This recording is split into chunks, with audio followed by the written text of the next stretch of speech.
भारत भारत का गौरवशाली इतिहास। हम कथा सुनाते पांडव सकल महान की। यह महाभारत है पुण्य कथा श्री भगवान की। जम्बू दीपे भरतखंडे आर्यावर्ते भारतवर्षे एक नगरी है विख्यात हस्तिनापुर नाम की।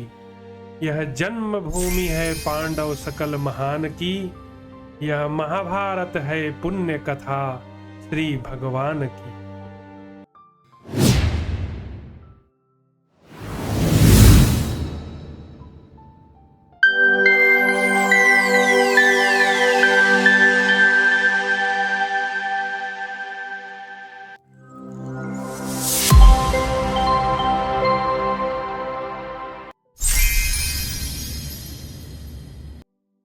नमस्कार, जय श्री राम। आज महाभारत की कथा में गदा पर्व के अंतर्गत अश्वत्थामा कृतवर्मा कृपाचार्य का सरोवर पर जाकर दुर्योधन से युद्ध करने के विषय में बातचीत। व्याधों से दुर्योधन का पता पाकर युधिष्ठिर का सेना सहित सरोवर पर जाना, कृपाचार्य आदि का दूर हट जाना। धृतराष्ट्र पूछ रहा है संजय से, हे संजय, जब पांडु के पुत्रों ने सम्रांगण में समस्त सेनाओं का संहार कर डाला, तब मेरी सेना के शेष वीरों ने क्या किया? कृतवर्मा कृपाचार्य, द्रोणपुत्र अश्वत्थामा, मंदबुद्धि राजा दुर्योधन उस समय क्या किया?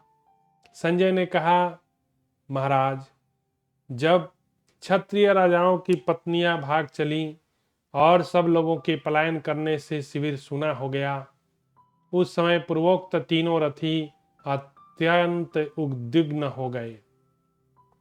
सायंकाल में विजयी पांडवों की गर्जना सुनकर अपने सारे शिविर के लोगों को भागा हुआ देखकर दुर्योधन को चाहने वाले उन तीनों महारथियों को वहां ठहरना अच्छा न लगा, इसलिए वे उसी सरोवर के तट पर गए।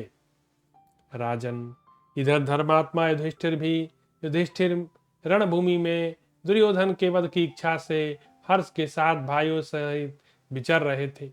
विजय के अभिलाषी पांडव कुपित होकर आपके पुत्र का पता लगाने इतिहास लगे, परंतु यत्न पूर्वक खोज करने पर भी उन्हें राजा दुर्योधन कहीं दिखाई नहीं दिया। वह गदा लेकर तीव्र वेग से भागा और अपनी माया से जल को स्तंभित करके उस सरोवर के भीतर घुस गया। दुर्योधन की खोज करते हुए पांडवों के वाहन थक गए। तब सभी पांडव सैनिकों सहित अपने शिविर में आकर ठहर गए।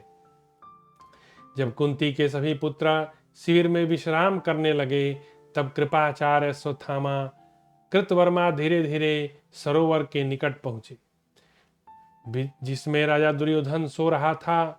उस सरोवर के समीप पहुंचकर वे जल में सोए हुए उस दुर्धर्म नरेश को इस प्रकार बोले, दुर्योधन, उठो और हमारे साथ चलकर युधिष्ठिर से युद्ध करो। विजयी होकर पृथ्वी का राज्य भोगो अथवा मारे जाकर स्वर्गलोक को जाओ। प्रजानाथ, दुर्योधन, भरतनंदन, तुमने भी तो पांडवों की सारी सेना का संहार कर डाला है, क्योंकि पांडवों की सेना में मात्र 17,000 सैनिक बच गए थे, इंक्लूडिंग एलिफेंट्स, हॉर्स, जो भी होता है, बाकी सब मारे गए थे। तो वहां जो सैनिक सो रह गए हैं वे भी बहुत घायल हैं। अतः जब तुम हमारे द्वारा सुरक्षित होकर उन पर आक्रमण करोगे तो वे तुम्हारा वेग नहीं सह सकेंगे, इसलिए युद्ध के लिए उठो दुर्योधन। दुर्योधन पानी के भीतर से बोला, मैं ऐसे जनसंहारी पांडव कौरव संग्राम से आप सभी नरश्रेष्ठ वीरों को जीवित बचा हुआ देख रहा हूं, सौभाग्य की बात है। हम सब लोग विश्राम करके अपनी थकावट दूर कर लें तो अवश्य विजयी होंगे। आप लोग भी थक गए हैं और हम भी घायल हैं। उधर पांडवों का बल बढ़ा है, इसलिए इस समय मेरी युद्ध की रुचि नहीं है। वीरों, आपके मन में जो युद्ध के लिए उत्साह है, यह कोई अद्भुत बात नहीं। आप लोगों का मुझ पर महान प्रेम है, तथापि यह पराक्रम प्रकट करने का समय नहीं है। आज एक रात विश्राम करके कल सवेरे रणभूमि में आप लोगों के साथ रहकर मैं शत्रुओं के साथ युद्ध करूंगा। संजय कहते हैं, राजन, दुर्योधन के ऐसा कहने पर द्रोण कुमार ने उस रण दुर्मद राजा से इस प्रकार कहा। तो द्रोण कुमार कह रहे हैं, दुर्योधन उठो, तुम्हारा कल्याण हो, हम शत्रुओं पर विजय प्राप्त करेंगे। राजन, मैं अपने इष्टापूर्त कर्म, दान, सत्य और सजय की शपथ खाकर कहता हूँ, आज सुमुखों का संहार कर डालूंगा। यदि रात बीतते प्रातः काल रणभूमि में शत्रुओं को न मारूं, तो मुझे सज्जन पुरुषों को योग्य और यज्ञकर्ताओं को प्राप्त होने वाले प्रसन्नता न प्राप्त हो। प्रभो, मैं समस्त पांचालों का संहार किए बिना अपना कवच नहीं उतारूंगा। वे इस प्रकार कह रहे थे कि मांस के भार से थके हुए बहुत से व्याध उस स्थान पर पानी पीने के लिए आ पहुंचे। वही लोग बताएंगे युधिष्ठिर को कि वहां दुर्योधन छुपा हुआ है।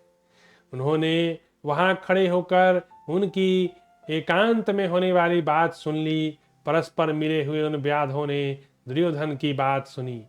क्रूराज दुर्योधन युद्ध नहीं चाहता था, तो भी युद्ध की अभिलाषा रखने वाले वे सभी धनुर्धर योद्धा उससे युद्ध छेड़ने के लिए आग्रह कर रहे थे। राजन, उन कौरव महारथियों की वैसी मनोवृत्ति जानकर जल में ठहरे हुए राजा दुर्योधन के मन में युद्ध का उत्साह न देखकर और सलिल निवासी नरेश के साथ उन तीनों का संवाद सुनकर व्याध यह समझ गए कि दुर्योधन इसी जल में छिपा है। पहले राजा दुर्योधन की खोज करते हुए पांडु कुमार युधिष्ठिर ने दयवश अपने पास पहुंचे हुए उन व्याधों से आपके पुत्र का पता पूछा। राजन, उस समय पांडुपुत्र की कही हुई बात याद करके वे व्याध आपस में धीरे धीरे बोलने लगे। यदि हम दुर्योधन का पता बता दें तो पांडुपुत्र युधिष्ठिर हमें धन देंगे। हमें तो यहाँ यह स्पष्ट रूप से ज्ञात है कि राजा दुर्योधन इसी सरोवर में छिपा है। अतः जल में सोए हुए अमरशील दुर्योधन का पता बताने के लिए हम सब लोग उस स्थान पर चले जहाँ राजा युधिष्ठिर है। महाबुद्धिमान धनुर्धर भीमसेन को हम सब यह बता दें कि धृतराष्ट्र का पुत्र जल में सो रहा है। इससे प्रसन्न होकर वे मुझे धन देंगे। हमें शरीर का रक्त सुखा देने वाले इस सूखे मांस को ढोकर व्यर्थ कष्ट करने की क्या आवश्यकता है। इस प्रकार वार्तालाप करके धन की अभिलाषा रखने वाले वे व्याध बड़े प्रसन्न हुए और मांस के बोझ उठाकर पांडव शिविर की ओर चल दिए।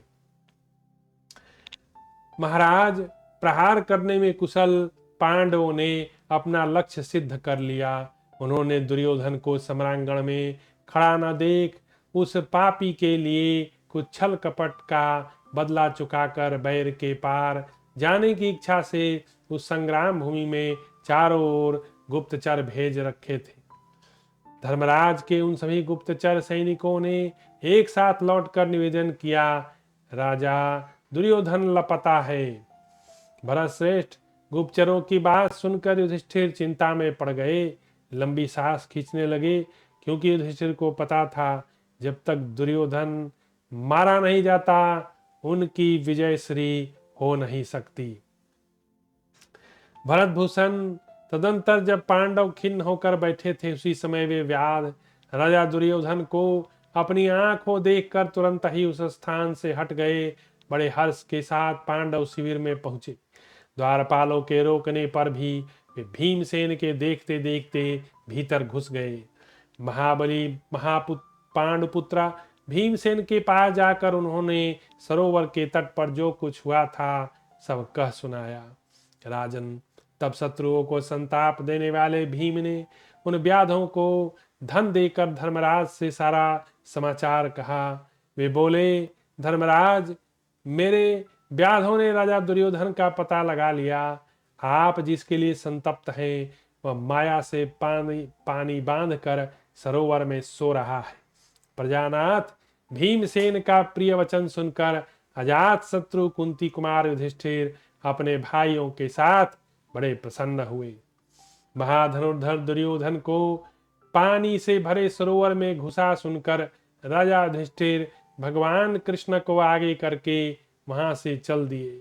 प्रजानाथ, फिर तो हर्ष में भरे हुए पांडव और पांचालों की किलकिलाहट का शब्द गूंजने लगा, क्योंकि अब तो विजय श्री उनके चरण चूमने वाली थी। भरत भूषण नरेश वे सभी क्षत्रिय सिंहनाद गर्जना करने लगे। तुरंत ही द्वैपायन नामक सरोवर के पास गए। हर्ष में भरे हुए सोमकवीर रणभूमि में सब ओर से पुकार कर कहने लगे, धृतराष्ट्र के पापी पुत्र का पता लग गया और उसे देख लिया गया। पृथ्वीनाथ वहां शीघ्रता पूर्वक यात्रा करने वाले उनके वेगशाली रथों का घोर शब्द व्याप्त हो गया।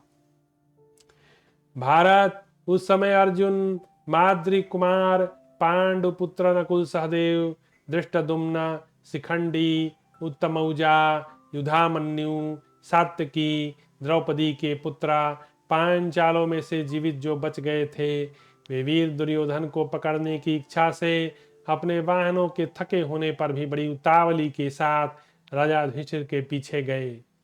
उनके साथ सभी घुड़सवार, हाथी सवार और सैनिक पैदल भी थे। 17,000 सेना बच गई थी पांडवों की बस। महाराज, तत्पश्चात प्रतापी धर्मराज युधिष्ठिर उस भयंकर द्वैपायन हद के तट पर जा पहुंचे जिसके भीतर दुर्योधन छिपा था। उसका जल शीतल था, देखने में मनोरम था। प्रभु, हाथ में गदा लिए राजा दुर्योधन जल के भीतर सो रहा था। उस समय किसी भी मनुष्य के लिए उसे देखना कठिन था। तदनंतर पानी के भीतर बैठे हुए राजा दुर्योधन ने मेघ की गर्जना के समान भयंकर शब्द सुना। महाराज, आपके पुत्र का वध करने के लिए राजा युधिष्ठिर अपने भाइयों के साथ सरोवर के तट पर पहुंचे। वे महान शंखनाद तथा रथ के पहियों की गड़गड़ाहट से पृथ्वी कपाते धूल का महान ढेर उड़ाते वहां आए। युधिष्ठिर की सेना का कोलाहल सुनकर कृतवर्मा, कृपाचार्य, अश्वत्थामा तीनों महारथी राजा दुर्योधन से इस प्रकार बोले, ये विजय से उल्लसित होने वाले पांडव बड़े हर्ष में भरकर इधर ही आ रहे हैं, अतः हम लोग यहाँ से हट जाएंगे। इसके लिए तुम हमें आज्ञा प्रदान करो। प्रभु, उन वेगशाली वीरों की बात सुनकर दुर्योधन ने तथास्तु कहकर उस सरोवर के जल को पुनः माया द्वारा स्तंभित कर दिया। महाराज, राजा की आज्ञा लेकर शोक में डूबे हुए कृपाचार्य महारथी वहां से दूर हट गए। मान्यवर, दूर के मार्ग पर जाकर उन्हें एक बरगद का वृक्ष दिखाई दिया। वे अत्यंत थके होने के कारण राजा दुर्योधन के विषय में चिंता करते हुए उसके नीचे बैठ गए। यह महाभारत सीरियल में भी दिखाया है। इधर महाबली धृतराष्ट्र पुत्र दुर्योधन पानी बांधकर सो गया। इतने में ही युद्ध की अभिलाषा रखने वाले पांडव भी पहुंचे। राजन, उधर कृपाचार्य आदि महारथी रथों से घोड़ों को खोलकर सोचने लगे कि अब युद्ध किस तरह होगा, राजा दुर्योधन की क्या दशा होगी, पांडव किस प्रकार क्रूराज दुर्योधन का पता पाएंगे। ऐसी चिंता करते हुए वे वहां बैठकर आराम करने लगे। पांडवों का द्वैपायन सरोवर पर जाना, वहां युधिष्ठिर और श्री कृष्ण की बातचीत, तालाब में छिपे हुए दुर्योधन के साथ युधिष्ठिर का संवाद। अब सुनिए महाभारत सीरियल में कैसा दिखाया, यहाँ पे क्या दिखाया जा रहा है, कंपेयर कीजिए। राजन संजय कहते हैं, महाराज, उन तीनों रथियों के हट जाने पर पांडव सरोवर के तट पर आए जिसमें दुर्योधन मृत्यु के भय से छिपा था। कुरुश्रेष्ठ, द्वैपायन कुंड पर पहुंचकर युधिष्ठिर ने देखा दुर्योधन ने जलाशय के जल को स्तंभित कर दिया है। यह देखकर कुरुनंदन युधिष्ठिर ने भगवान वासुदेव से कहा, प्रभो देखिए तो सही, दुर्योधन ने जल के भीतर इस माया का कैसा प्रयोग किया है। प्रभु, यह पानी को रोककर सो रहा है। इसे यहां मनुष्य से किसी प्रकार का भय नहीं, क्योंकि यह दैवी माया का प्रयोग करके जल के भीतर निवास करता है। हे माधव, यद्यपि यह छल कपट की विद्या में बड़ा चतुर है, तथापि कपट करके मेरे हाथ से जीवित नहीं छूट सकता। यदि सम्रांगण में साक्षात वज्रधारी इंद्र इसकी सहायता करे तो भी युद्ध में इसे सब लोग मरा हुआ ही देखेंगे।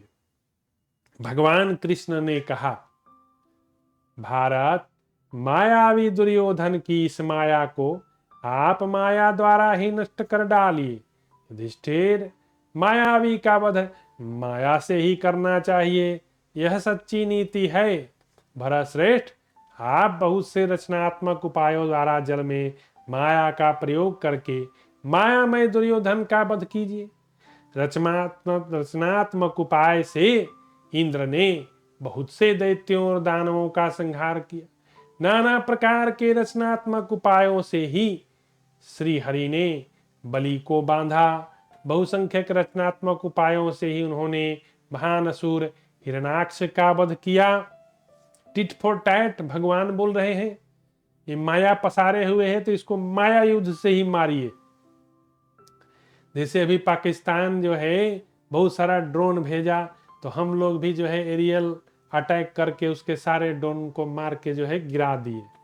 तो मायावी के साथ माया वाला ही युद्ध होना चाहिए।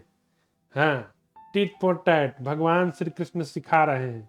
तो हमारे जो सेना के लोग हैं वे जी सुन रहे हैं तो इस पर कृपया फॉलो करें। मायावी के साथ आप सभी भारतीय सैनिक बहुत वीर हैं, लेकिन आप लोग मायावी के साथ कृपया मायावी वाला ही युद्ध करें, कोई गुंजाइश नहीं।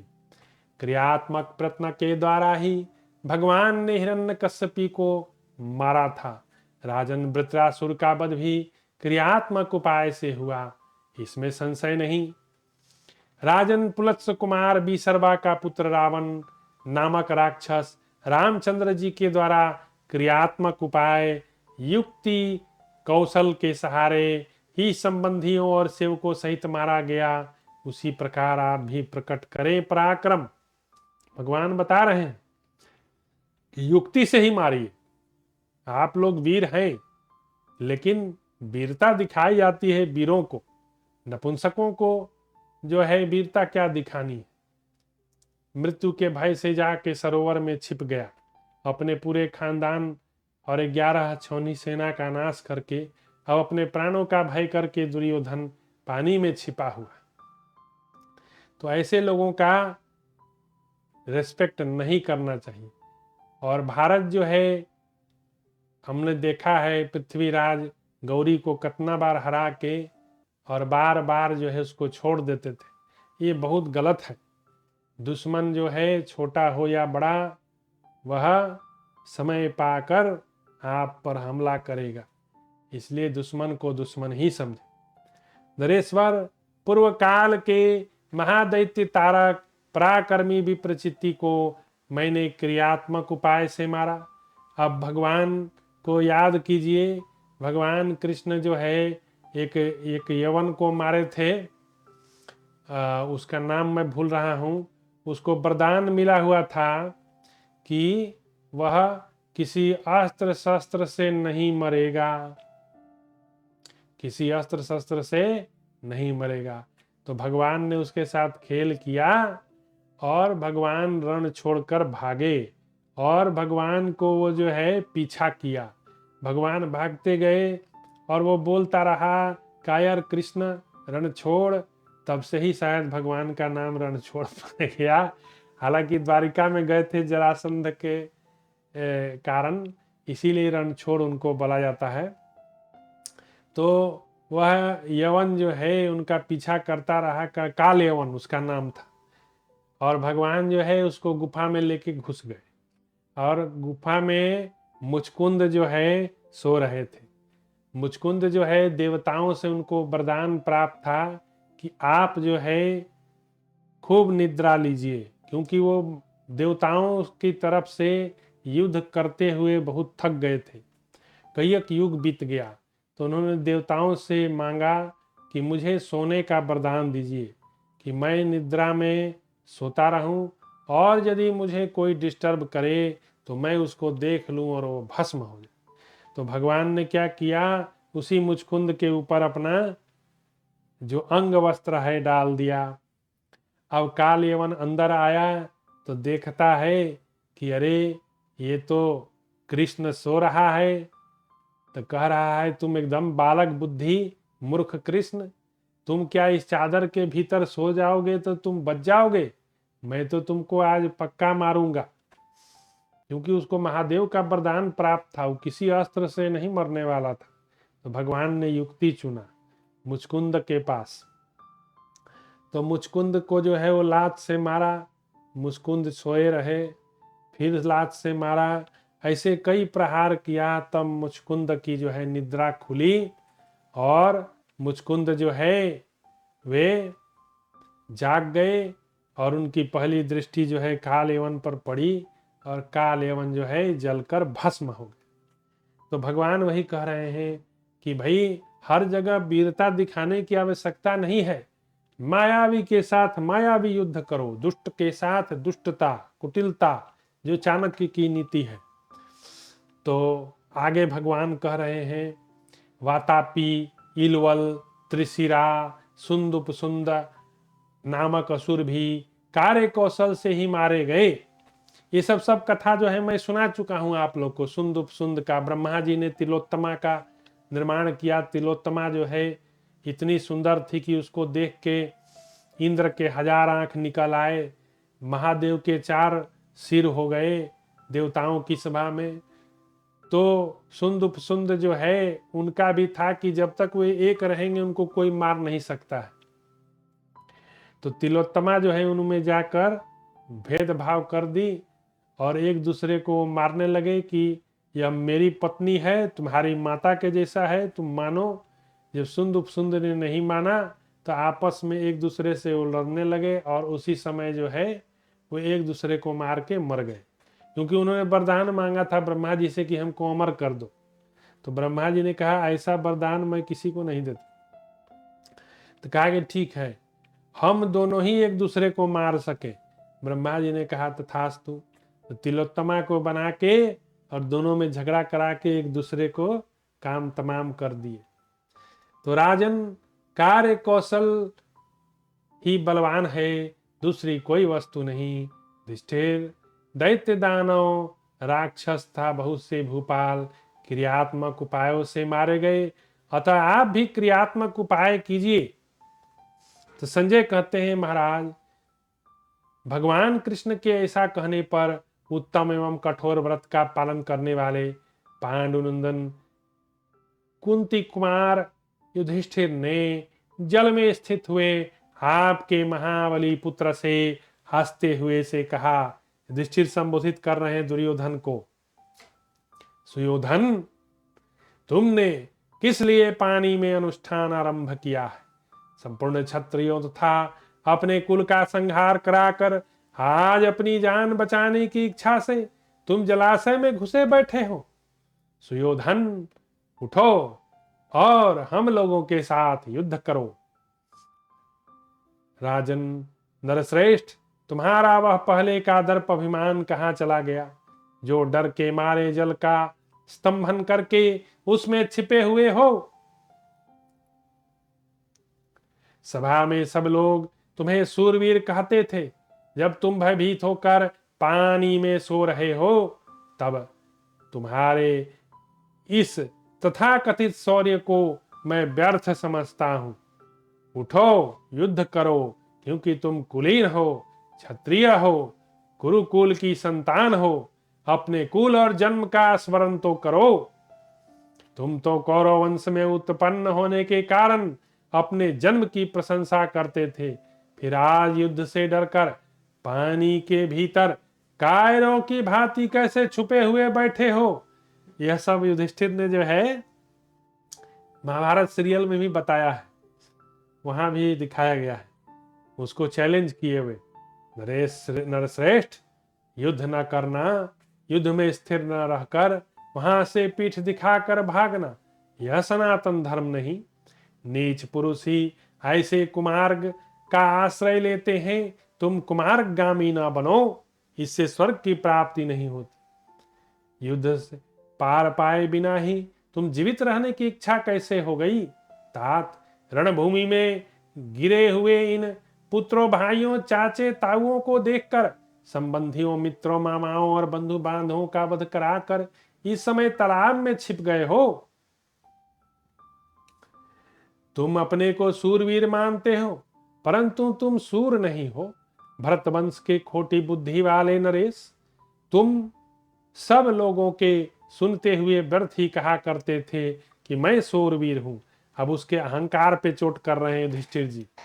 जो वास्तव में सूरवीर है वे शत्रुओं को देखकर किसी तरह नहीं भागते। अपने को सूर कहने वाले सुयोधन, बताओ तो सही, तुम किस वृत्ति का आश्रय लेकर युद्ध छोड़ रहे हो। अतः तुम अपना भय दूर करके उठो और युद्ध करो। सुयोधन, भाइयों तथा संपूर्ण सेना को मरवाकर क्षत्रिय धर्म का आश्रय लिए तुम्हारे जैसे पुरुष को धर्म संपादन की इच्छा से इस समय केवल अपनी जान बचाने का विचार नहीं करना चाहिए। तुम जो कर्ण सुबल पुत्र शकुनी का सहारा लेकर मोहवश अपने आप को अजर अमर मान बैठे थे, अपने को मनुष्य समझते ही नहीं थे, वह महान पाप करके अब युद्ध क्यों नहीं करते। दुर्योधन, उठो, हमारे साथ युद्ध करो। तुम्हारे जैसा वीर पुरुष मोहवश पीठ दिखाकर भागना कैसे पसंद करेगा। सुयोधन, तुम्हारा वह पौरुष कहाँ चला गया। कहाँ है तुम्हारा अभिमान, कहाँ गया पराक्रम, कहाँ है गर्जन तर्जन, कहाँ गया अस्त्र विद्या का ज्ञान। इस समय इस तालाब में तुम्हें कैसे नींद आ रही है। भारत, उठो, क्षत्रिय धर्म के अनुसार युद्ध करो। भरत नंदन, हम सब लोगों को परास्त करके इस पृथ्वी का शासन करो, अथवा हमारे हाथों मारे जाकर सदा के लिए रणभूमि में सो जाओ। भगवान ब्रह्मा ने तुम्हारे लिए ही उत्तम धर्म बनाया है, उस धर्म का यथार्थ रूप से पालन करो। भारतीय वीर, वास्तव में राजा बनो, राजोचित पराक्रम प्रकट करो। संजय कहते हैं, महाराज, धर्मपुत्र युधिष्ठिर के ऐसा कहने पर जल के भीतर स्थित हुए तुम्हारे पुत्र ने यह बात कही। दुर्योधन बोला, महाराज, किसी भी प्राणी के मन में भय समा जाए यह आश्चर्य की बात नहीं, परंतु भरत नंदन, मैं प्राणों के भय से भागकर यहाँ नहीं आया हूँ। मेरे पास न तो रथ है न तरकास, मेरे पार सुरक्षक मारे जा चुके हैं, मेरी सेना नष्ट हो गई, युद्ध स्थल में अकेला रह गया। इस दशा में मुझे कुछ देर तक विश्राम करने की इच्छा है। प्रजानाथ, मैं ना तो प्राणों की रक्षा के लिए ना किसी से भय विषाद के ही कारण जल में घुसा हूं, केवल थके होने के कारण ऐसा किया है। कुंती कुमार, तुम भी कुछ देर विश्राम कर लो, तुम्हारे अनुगामी सेवक भी सुस्ता ले, फिर मैं उठकर सम्रांगण में तुम सब लोगों के साथ युद्ध करूंगा। युधिष्ठिर ने कहा, सुयोधन, हम सब लोग तो सुस्ता ही चुके हैं और बहुत देर से तुम्हें खोज रहे हैं, इसलिए अब उठो, युद्ध करो। संग्राम में समस्त पांडवों को मारकर समृद्धशाली राज्य प्राप्त करो। उसको लालच भी दे रहे हैं। अथवा रणभूमि में हमारे हाथों से मारे जाकर वीरों को मिलने वाले पुण्यलोक में जाओ। दुर्योधन बोला, कुरुनंदन नरेश्वर, मैं जिनके लिए कौरवों का राज्य चाहता था वे मेरे सभी भाई मारे जा चुके हैं। भूमंडल के सभी क्षत्रिय शिरोमणि का संहार हो गया, यहाँ के सभी रत्न नष्ट हो गए, अतः विधवा स्त्री की समान श्रीहीन हुई। इस पृथ्वी का उपभोग करने के लिए मेरे मन में उत्साह नहीं। भरत से युधिष्ठिर, मैं आज भी पांचालों पांडवों का उत्साह भंग करके तुम्हें जीतने का हौसला रखता हूं, किंतु जब द्रोण कर्ण शांत हो गए, पितामह भीष्म मार डाले गए, तो अब मेरी राय में कभी भी इस युद्ध की कोई आवश्यकता नहीं रही। राजन, अब यह सूनी पृथ्वी तुम्हारी रहे। कौन राजा सहायकों से रहित होकर राज्य पाने की इच्छा करेगा? भरत नंदन, मैं मृग चर्म धारण करके वन में चला जाऊंगा। अपने पक्ष के लोगों के मारे जाने से इस तरह राज्य में मेरा तनिक भी अनुराग नहीं। अब वो अपने आप को दिखा रहा है कि हमको बैराग हो गया। बारे डपोर संखी, अभी तुम बैरागी बन गए। जब मार खा के जो है पानी में छुपे हो, अब तुमको बैराग जाग गया, जब सब तुमसे छीना जा चुका। ये इसको बोलते हैं शमशान बैराग। इनको शमशान बैराग हुआ है। राजन, यह पृथ्वी जहां मेरे अधिक से अधिक भाई बंधु घोड़े हाथी मारे गए, अब तुम्हारे ही अधिकार में रहे। अब तुम निश्चिंत होकर उसका भोग करो। मतलब युधिष्ठिर से बोल रहा है, हमको बख्श दो। मैं 2 मृग छाल धारण करके वन में चला जाऊंगा। जब मेरे स्वजन ही नहीं रहे, तब मुझे इस जीवन जीने की क्या आशा। राजेंद्र, जाओ। जिसके स्वामी का नाश हो गया, योद्धा मारे गए, सारे रत्न नष्ट हो गए, उस पृथ्वी का आनंद पूर्वक उपभोग करो। तुम्हारी जीविका छिन्न हो गई थी। संजय कहते हैं, राजन, युधिष्ठिर ने वह करुणायुक्त वचन सुनकर पानी में स्थित हुए आपके दुर्योधन से कहा। युधिष्ठिर बोले, नरेश्वर, तुम जल में स्थित होकर आर्त पुरुषों के समान प्रलाप न करो। तात चिड़ियों के चहचहाने के समान तुम्हारी यह बात मेरे मन में कोई अर्थ नहीं रखती। सुयोधन, यदि तुम इसे देने में समर्थ हो, तो मैं भी तुम्हारी दी हुई इस पृथ्वी का शासन करने की इच्छा नहीं रखता। राजन, दी हुई भूमि में मैं अधर्म पूर्वक नहीं ले सकता। क्षत्रिय के लिए दान लेना धर्म नहीं है। कितनी नीति की बात बोल रहे हैं। तुम्हारे देने पर इस संपूर्ण पृथ्वी को भी मैं नहीं लेना चाहता। तुम्हें युद्ध में परास्त करके ही इस वसुधा का उपभोग करूंगा, क्योंकि चैलेंज किया था दुर्योधन कि अर्जुन के पास जो है 4 हाथ का गांडीव है, फिर भी वो मेरा कुछ नहीं बिगाड़ सका। आगे भी मैं उनके धन का अपहरण करूंगा, उसका उपभोग करता रहूंगा। तो युधिष्ठिर कह रहे हैं, मुझे भीख नहीं चाहिए, मैं तो तुमको मार के अपना साम्राज्य प्राप्त करूंगा। अरे भाई, वो भी तो क्षत्रिय थे। क्षत्रिय लोगों का ईगो प्रॉब्लम बहुत भयंकर होता है। अब तो तुम स्वयं ही इस पृथ्वी के स्वामी नहीं रहे, फिर दान कैसे दे रहे हो? राजन, जब हम लोग कुल में शांति बनाए रखने के लिए पहले धर्म के अनुसार राज्य मांग रहे थे, उसी समय तुमने हमें यह पृथ्वी क्यों नहीं दी? भगवान कृष्ण ने मांगा 5 ग्राम दे दो, तो दुर्योधन बोला, मैं एक सुई के नोक के बराबर भी जो है जमीन नहीं दूंगा। नरेश्वर, पहले महाबली भगवान कृष्ण को हमारे लिए राज्य देने से इनकार करके इस समय क्यों दे रहे हो? तुम्हारे चित्त में कैसा भ्रम छा रहा है? जो शत्रुओं से आक्रांत हो, ऐसा कौन सा राजा किसी को भूमि देने की इच्छा करेगा? कौरव नंदन नरेश, अब तो तुम किसी को भी पृथ्वी दे सकते हो, न बलपूर्वक छीन सकते हो। ऐसी दशा में तुम्हें भूमि देने की इच्छा कैसे हो गई? कह रहे हैं कि तू कंगला है, तू मेरे को दान करेगा?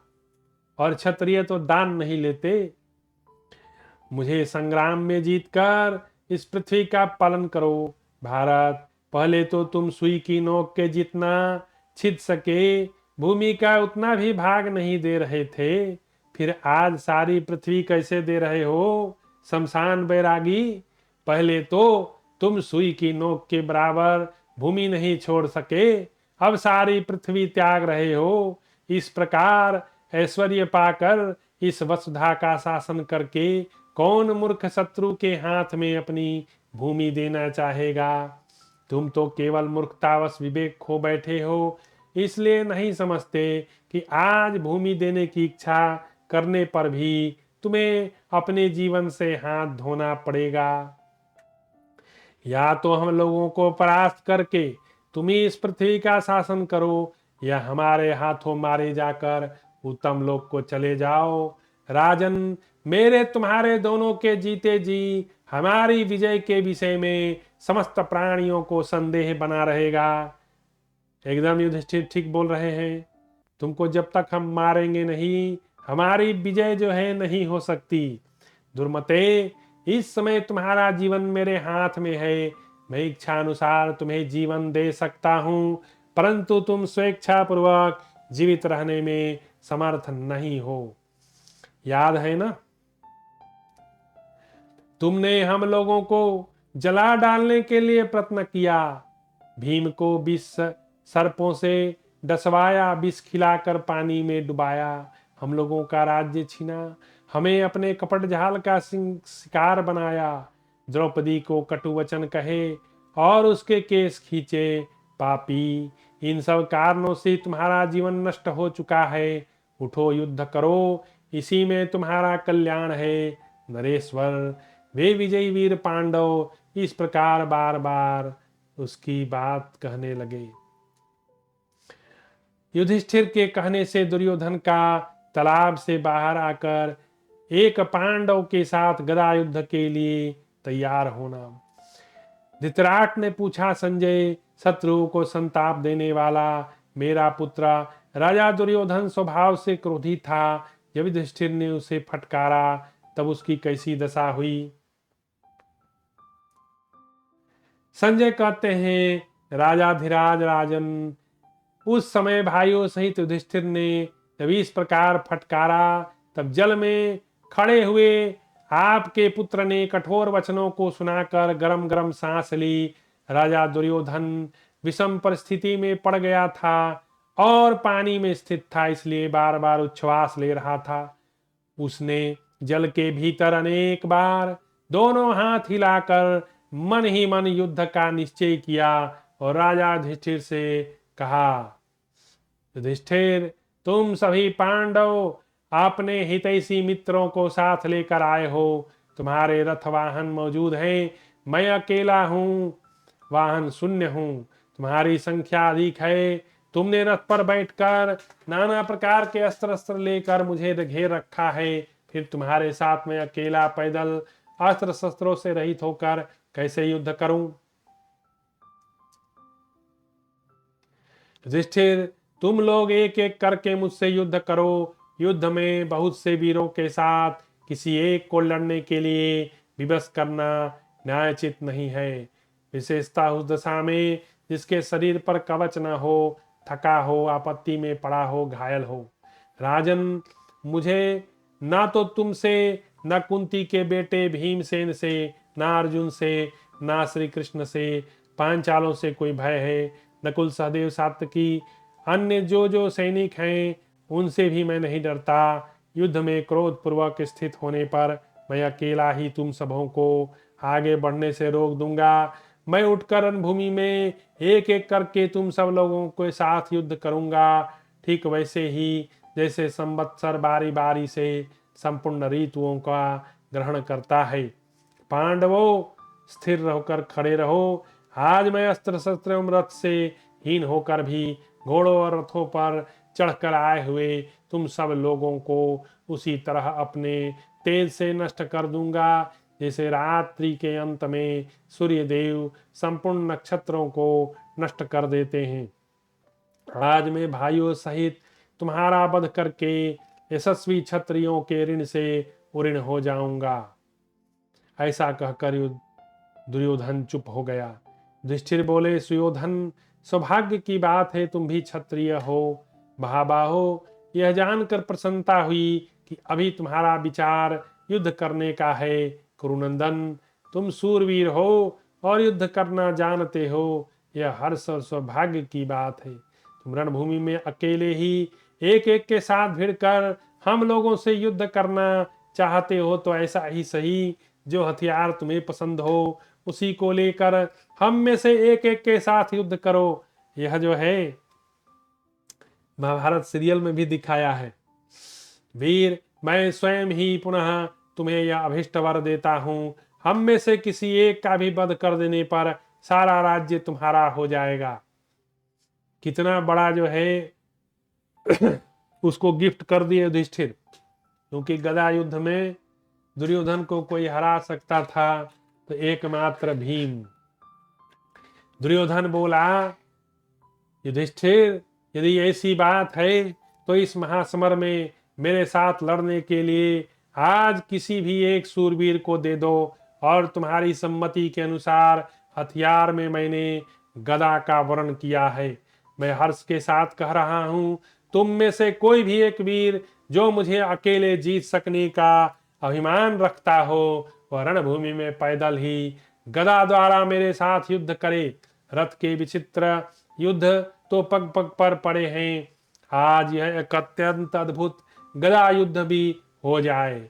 मनुष्य बारी बारी से एक एक अस्त्र का प्रयोग करना चाहते हैं, परंतु आज तुम्हारी अनुमति से युद्ध भी क्रमशः एक एक योद्धा के साथ ही हो। महाबाहो, मैं गदा के साथ भाइयों सहित तुमको पांचालों सृंजयों तथा जो दूसरे सैनिक हैं उनको जीत लूंगा। युधिष्ठिर बोले, गांधारी नंदन सुयोधन, उठो मेरे साथ युद्ध करो। बलवान तो तुम हो ही, युद्ध में गदा के द्वारा अकेले किसी एक वीर के साथ भिड़कर अपने पुरुषत्व का परिचय दो। संजय कहते हैं, युधिष्ठिर के इस कथन को जल में स्थित हुआ आपका पुत्र दुर्योधन नहीं सह सका। वह बिल में बैठे हुए विशाल सर्प के समान सांस खींचने लगा। राजन, वह पराक्रमी वीर बड़े वेग से सोने के अंगद से विभूषित लोहे की बनी हुई भारी गदा हाथ में लेकर पानी को चीरता हुआ उसके भीतर उठ खड़ा हुआ और सर्पराज के समान चीखने लगा, सांस खींचने लगा।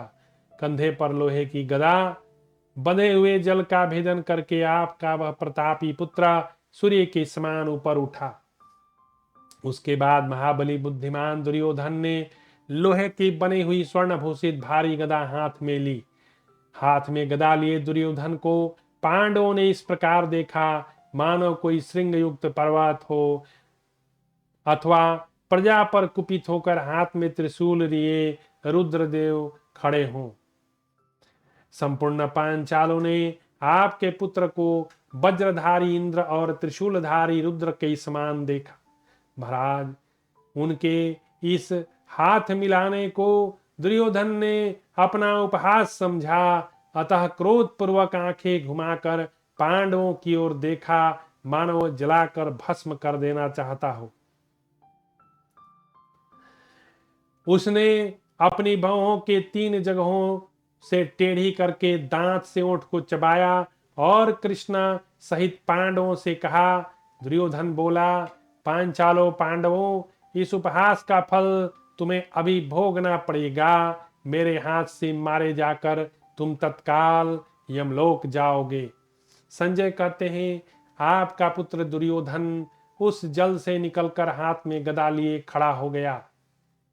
उस समय खून से लथपथ दुर्योधन का शरीर पानी से भीगकर जल का स्रोत बहाने वाले पर्वत के समान था। उस पराक्रमी वीर ने हड़कते हुए सांड के समान मेघ के तुल्य गर्जना करते हुए बड़े हर्ष के साथ गदा युद्ध के लिए पांडवों को ललकारा। दुर्योधन बोला, युधिष्ठिर, तुम लोग एक एक करके मेरे साथ युद्ध के लिए आ जाओ।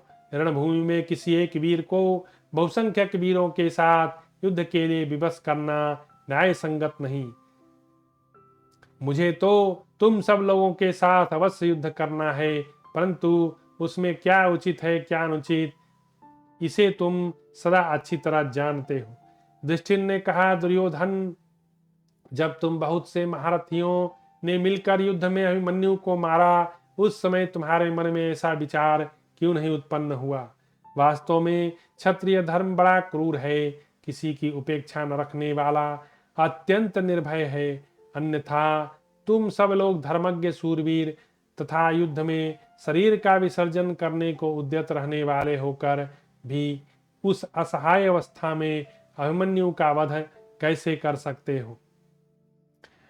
प्रायः सभी प्राणी जब स्वयं संकट में पड़ जाते हैं तो अपनी रक्षा के लिए धर्मशास्त्र की दुहाई देते हैं। तुम कवच धारण कर लो, अपने केशों को बांध लो तथा युद्ध की और कोई आवश्यक सामग्री जो तुम्हारे पास न हो उसे भी ले लो। वीर, मैं तुम्हें एक अभीष्ट वर देता हूं। पांचों पांडवों में जिसके साथ युद्ध करना चाहो उस एक का वध करने पर तुम राजा हो सकते हो, अथवा स्वयं मारे गए तो स्वर्गलोक प्राप्त कर लोगे। सूरवीर, बताओ, युद्ध में जीवन की रक्षा के सिवा तुम्हारा और कौन सा प्रिय कार्य हम कर सकते हैं? संजय कहते हैं, राजन, आपके पुत्र ने स्वर्णमय कवच रणजित विचित्र शिस्त्रान धारण किया, युद्ध के मुहाने पर सुसज्जित कवच बांधे, गदा हाथ में लिए आपके पुत्र दुर्योधन ने पांडवों से कहा, तुम्हारे भाइयों में से कोई एक मेरे साथ गदा युद्ध करे। मैं सहदेव, नकुल सहदेव, भीमसेन, अर्जुन अथवा स्वयं तुमसे भी युद्ध कर सकता हूं। रण क्षेत्र में पहुंचकर मैं तुमसे किसी एक के साथ युद्ध करूंगा। मेरा विश्वास है कि समरांगण में मैं विजय पाऊंगा। पुरुष सिंह, आज मैं स्वर्ण जचित गदा के द्वारा बैर करके उस पार पहुंच जाऊंगा। मैं इस बात को याद रखता हूं कि गदा युद्ध में मेरी समानता करने वाला कोई नहीं। तुम सभी लोग अथवा तुम में से कोई भी मेरे साथ न्यायपूर्वक युद्ध करने में समर्थ नहीं हो।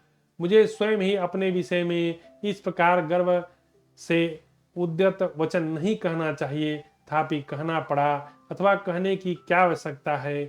मैं तुम्हारे सामने ही यह सब सफल कर दिखाऊंगा। मेरा वचन सत्य है, यह मिथ्या नहीं है। आज मेरे साथ जो भी युद्ध करने को उद्यत होगा वह गदा उठावे। अब भगवान कृष्ण जो है एक्शन में आते हैं। कृष्ण का युधिष्ठिर को फटकारना, भीमसेन की प्रशंसा तथा भीम और दुर्योधन में बाग युद्ध। अब संजय कहते हैं, जब यूं कहकर दुर्योधन गर्जना करने लगा तब भगवान कृष्ण कुपित होकर युधिष्ठिर से बोले, युधिष्ठिर, यह दुर्योधन युद्ध में तुमको, अर्जुन को अथवा नकुल सहदेव को ही युद्ध के लिए वर्ण कर ले तब क्या होगा? राजन, आपने क्यों ऐसी दुस्साहसपूर्ण बात कह डाली? तुम हम में से एक को ही मारकर कौरवों का राजा हो जाओ। मैं नहीं मानता कि आप लोग युद्ध में गदाधारी दुर्योधन का सामना करने में समर्थ हैं। राजन, इसने भीमसेन का वध करने की इच्छा से इनकी लोहे की मूर्ति के समान के साथ 13 वर्षों तक गदा युद्ध किया है। भारत भूषण, अब हम लोग अपना कार्य कैसे सिद्ध करें? नृपश्रेष्ठ, आपने दयावश यह दुस्साहसपूर्ण कार्य कर डाला है। मैं कुंती पुत्र भीम के सिवा दूसरे किसी को ऐसा नहीं देखता जो गदा युद्ध में दुर्योधन का सामना कर सके। यह चीज महाभारत में दिखाया है। इस समय आपने पहले के समान ही पुनः जुए का खेल आरंभ कर दिया। प्रजानाथ, आपका यह जुआ शकुनी के जुए से कहीं अधिक भयंकर है। मतलब भगवान कह रहे हैं, जीती हुई बाजी कैसे हारा जाता है युधिष्ठिर, यह तुमसे सीखा जाए। है यही गलती जो है पृथ्वीराज चौहान करते थे, बार बार जो है जीती हुई बाजी को छोड़ देते थे। ये हम लोगों को सीखना है कि भविष्य में ऐसी गलती नहीं करना है। राजन, माना कि भीमसेन बलवान समर्थ हैं, परंतु दुर्योधन ने अभ्यास अधिक किया है। एक और वह बलवान है, दूसरी ओर युद्ध का अभ्यासी, उसमें युद्ध का अभ्यास करने वाला ही बड़ा माना जाता है। अतः महाराज, आपने अपने शत्रु को समान मार्ग पर ला दिया, अपने आप को तो भारी संकट में फंसाया है, हम लोगों को भी कठिनाई में डाल दिया। भला ऐसा कौन होगा जो सब शत्रुओं को जीत लेने के बाद जब एक ही बाकी रह जाए और वह भी संकट में हो, उसके साथ आपने अपने हाथ में आए हुए राज्य को दांव पर लगाकर हार जाए? आप भीमसेन, नकुल, सहदेव, अर्जुन कोई भी न्यायपूर्वक युद्ध करके दुर्योधन पर विजय नहीं पा सकता, क्योंकि राजा दुर्योधन ने गदा युद्ध का अधिक अभ्यास किया है। ऐसी अवस्था में अब तब आपने अपने शत्रु से कैसे कह दिया तुम गदा युद्ध करो और हम में से किसी एक को मारकर राजा हो जाओ? भीमसेन पर युद्ध का भार रखा जाए तो भी हमें विजय मिलने में संदेह है, क्योंकि न्यायपूर्वक युद्ध करने वाले योद्धाओं में महाबली दुर्योधन का सामना अभ्यास सबसे अधिक है। फिर भी आपने बार बार कहा है तुम हम लोगों में से एक को मारकर राजा हो जाओ। निश्चय ही राजा पांडु कुंती देवी की संतान राज्य भोगने की अधिकारिणी नहीं है। विधाता ने इसे अनंत काल तक वनवास करने का अथवा भीख मांगने के लिए पैदा। अब भगवान जो है बिल्कुल गरिया रहे हैं युधिष्ठिर को कि तुम लोग भिखारी ही रहने के लायक हो। हाथ में आई हुई जीती हुई बाजी को जो है तुमने उसको दान कर दिया। कितनी बड़ी मूर्खता की। आप लोग जो है वन में भटकने के लिए ही पैदा हुए हो, भीख मांगने के लिए ही तुम लोग पैदा हुए हो। भगवान इतना तक जो है रुष्ट हो गए। सोचिए। यह सुनकर भीमसेन बोले, मधुसूदन आप विषाद न करें। यदुनंदन, मैं आज बैर की उस अंतिम सीमा पर पहुंच जाऊंगा जहां दूसरों के लिए पहुंचना कठिन है। श्री कृष्ण, इसमें तनिक भी संशय नहीं कि मैं युद्ध में सुयोधन को मार डालूंगा। मुझे तो धर्मराज की निश्चय ही विजय दिखाई देती है। मेरी यह गदा दुर्योधन की गदा से 1.5 गुनी भारी है। ऐसी दुर्योधन की गदा नहीं। अतः माधव आप व्यथित न हो। मैं सम्रांगण में गदा युद्ध द्वारा इससे भिड़ने का उत्साह रखता हूं। जनार्दन, अब आप सब लोग दर्शक बनकर मेरा युद्ध देखें। संजय कहते हैं, भीमसेन ने जब ऐसी बात कही तब भगवान कृष्ण प्रसन्न होकर प्रशंसा करने लगे और बोले, भीम, इसमें संदेह नहीं कि धर्मराज युधिष्ठिर ने तुम्हारा आश्रय लेकर ही शत्रुओं का संहार करके पुनः अपनी उज्जवल लक्ष्मी प्राप्त की है। धृतराष्ट्र के सभी पुत्र तुम्हारे ही हाथ से युद्ध में मारे गए। तुमने कितने ही राजाओं, राजकुमारों और गजराजों को मार गिराया है। कुंती कुमार, जैसे भगवान विष्णु ने सचिपति इंद्र को त्रिलोकी का राज्य दिया, उसी प्रकार तुम भी दुर्योधन का वध करके समुद्र सहित सारी पृथ्वी धर्मराज को समर्पित करो। किंतु पार्थ, तुम्हें दुर्योधन के साथ प्रयत्न पूर्वक युद्ध करना चाहिए, क्योंकि वह अभ्यास कुशल, बलवान और युद्ध की कला में चतुर है। तदनंतर सात्यकी ने पांडुपुत्र भीमसेन की प्रशंसा की। धर्मराज आदि पांडव तथा पांचाल नरेश ने भी भीमसेन के उस वचन का आदर किया। तदनंतर भीमसेन ने संजयों के खड़े होते हुए तपते सूर्य की समान युधिष्ठिर से कहा, भैया, मैं रणभूमि में दुर्योधन को के साथ भिड़कर लड़ने का उत्साह रखता हूँ। यह नराधम मुझे युद्ध में परास्त नहीं कर सकता। मेरे हृदय में दीर्घ काल से जो क्रोध संचित है, उसे आज मैं धृतराष्ट्र पुत्र दुर्योधन पर उसी प्रकार छोड़ूंगा जैसे अर्जुन ने खांडव वन में अग्निदेव को छोड़ा था। पांडुपुत्र, पांडुनंदन नरेश, आज मैं गदा द्वारा पापी दुर्योधन का वध करके आपके हृदय का कांटा निकाल दूंगा। आज मेरे हाथ से पुत्र को मारा गया सुनकर धृतराष्ट्र शकुनी की सलाह किए हुए अपने अशुभ कर्मों को याद करेंगे। ऐसा कहकर वीरों में श्रेष्ठ भीमसेन गदा लेकर युद्ध के लिए उठ खड़े हुए। महाराज, उस समय आपका अत्यंत पराक्रमी पुत्र दुर्योधन भीमसेन की उस ललकार को सह न सका। हाथ में गदा लेकर युद्ध के लिए उपस्थित हुए आपके पुत्र को समस्त पांडवों ने श्रृंगधारी कैलाश पर्वत के समान देखा।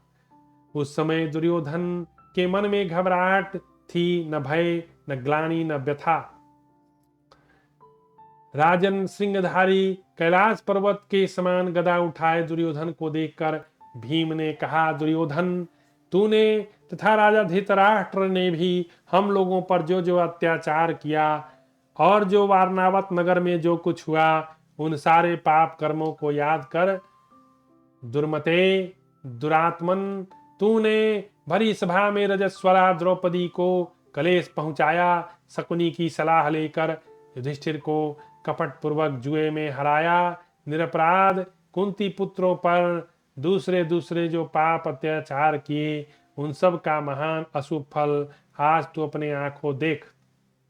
तेरे ही कारण हम सब लोगों के पितामह यशस्वी गंगानंदन भरत श्रेष्ठ भीष्म जी सैया पर हैं। तेरे ही करतूत से द्रोण, कर्ण, प्रतापी शल्य तथा बैर का अधिसृष्टा वह शकुनी ये रणभूमि में सो गए। ये तथा दूसरे बहुसंख्यक क्षत्रिय शिरोमणि मार डाले गए। द्रौपदी को क्लेश पहुंचाने वाले पापी प्रतिकामी का भी वध हो चुका। अब इस वंश का नाश करने वाला नराधम एकमात्र तू है। आज इस गदा से तुझे मार डालूंगा। दुर्योधन बोला, वृकोदर, बढ़कर बात मत करो, आज मेरे साथ भिड़ो तो सही। पापी, क्या तू देखता नहीं कि मैं हिमालय के पर्वत शिखर की भांति विशाल गदा लेकर खड़ा हूं। वो पापी, आज कौन ऐसा शत्रु है जो मेरे हाथ में गदा रहते हुए मुझे मार सके। कुंती पुत्रा, शरद ऋतु के निर्जल मेघ की भांति व्यर्थ गर्ज न कर। आज मेरे हाथ में जितना बल हो वह सब युद्ध में दिखा। दुर्योधन का वचन सुनकर विजय की इच्छा रखने वाले समस्त पांडवों और सृंजयों ने भी उसकी बड़ी सराहना की। बलराम जी का आगमन और स्वागत था। भीमसेन और दुर्योधन के युद्ध का आरंभ। संजय कहते हैं, भयंकर युद्ध जब आरंभ होने लगा, पांडव उसे देखने के लिए बैठ गए। उस समय अपने दोनों शिष्यों का संग्राम उपस्थित होने पर समाचार सुनकर ताल चिन्हित ध्वजा वाले बलराम जी वहां आए। कृष्ण ने,